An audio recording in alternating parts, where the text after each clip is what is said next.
ഇത് ഒരു കറിയാണെന്നുള്ള കാര്യം നിങ്ങൾക്ക് മനസ്സിലായി കാണും. പക്ഷേ ഇതിലൊരു പ്രത്യേകതയുണ്ട്. ഇതിൽ മസാല ഇട്ടിട്ടില്ല. മസാല ലാഭിക്കാൻ വേണ്ടി ഒരു ഉണ്ടാക്കിയ കറിയാണ്. അപ്പോൾ ഇതെങ്ങനെ മസാല ലാഭിച്ചൊരു കറി ഉണ്ടാക്കാം?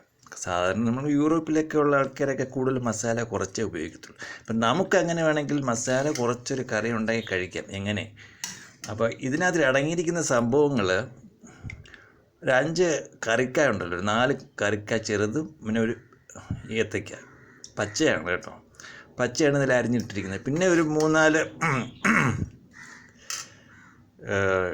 കത്രിക്ക, 3-4 കത്രിക്ക, ഒരു 4 തക്കാളി, പിന്നെ 3-4 മുളക് അരിഞ്ഞത്, പിന്നെ ഒരു ഉള്ളി, ഉള്ളി എന്ന് പറഞ്ഞാൽ സവാളയാണ് ഉദ്ദേശിച്ചത്.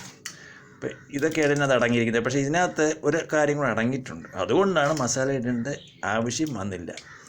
അപ്പോൾ അതെന്താണെന്ന് അറിയാൻ നിങ്ങൾക്ക് ഒരു എന്തുണ്ടാവും, ആഗ്രഹം അല്ലേ? അപ്പോൾ ഇതിൽ സംഭവം ഇട്ടിരിക്കുന്നത് ഞാൻ മാങ്ങയാണ്. ഒരു മാങ്ങ അരിഞ്ഞിട്ടിട്ടുണ്ട്. അപ്പം നമ്മൾ ഈ മാങ്ങ പുളിശ്ശേരി ഉണ്ടാക്കത്തില്ലേ, അതുപോലെ ഈ മാങ്ങ ഇട്ടപ്പോൾ ഞാൻ ടേസ്റ്റ് ചെയ്ത് നോക്കിയപ്പോൾ മസാലയുടെ ആവശ്യം ഇല്ലെന്ന് തോന്നി. അങ്ങനെ ഈ കറിക്ക് മസാല ഇടേണ്ട ആവശ്യമില്ല.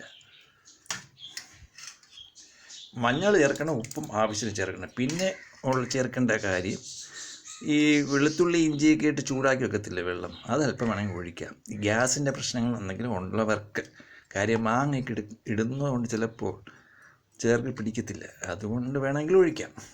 പിന്നെ അല്പം എണ്ണ എടുത്ത് കടുക് വറുത്ത് കരിവേപ്പിലേക്ക് ഇട്ട് ഇതിനകത്ത് ഒഴിച്ച് കഴിഞ്ഞാൽ സംഭവം റെഡി.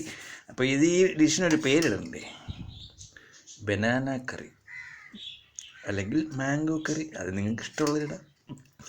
അപ്പോൾ എൻ്റെ YouTube channel ID Reji IPS എന്നാണ്. വേറൊരു ചാനലും കൂടെ ഉണ്ട്, റെജി മാത്യു പൊണ്ടറൻ. അപ്പോൾ ഈ ഡിഷ് നിങ്ങൾക്ക് ചെയ്യാവുന്നതാണ്. ഇഷ്ടപ്പെട്ടില്ലെങ്കിലും സബ്സ്ക്രൈബ് ചെയ്ത് ഒന്ന് ഷെയർ ചെയ്യാൻ ശ്രമിക്കണം കേട്ടോ. റെജി IPSും റെജി മാത്യു പൊണ്ടറൻ 2 ചാനലുണ്ട്. 3 ചാനലുണ്ട്. അപ്പം